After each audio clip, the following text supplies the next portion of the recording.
బాబా పిలిచి చెప్తాడు అతనికి, భయ్యాజీ ఈసారి నీ పొలంలో చెరుకు పంటను వేయకు, చెరుకు పంట వేస్తే నువ్వు నష్టపోతావని చెప్తాడు.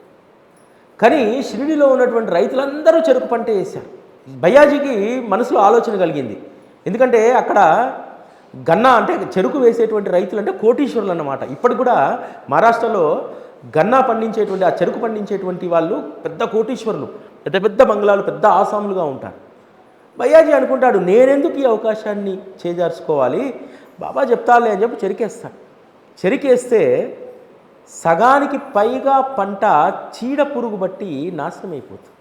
ఆ సంవత్సరము అతను 250 రూపాయలు నష్టాన్ని చవిచూస్తాడు పంటేసి.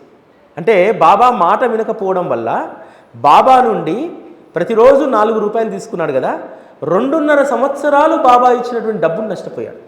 సంవత్సరానికి 120, 2 సంవత్సరాలు 240, ఇంకో 10, అంటే దాదాపు 2.5 సంవత్సరాలు బాబా ఇచ్చినటువంటి డబ్బును నువ్వు బాబా మాట వినకపోవడం వల్ల కోల్పోవాల్సి వచ్చింది. ఇది కూడా జరుగుతుంది బాబా మార్గంలో. బాబా మాట విననప్పుడు ఖచ్చితంగా మనం కొంత నష్టపోవాల్సి వస్తుంది.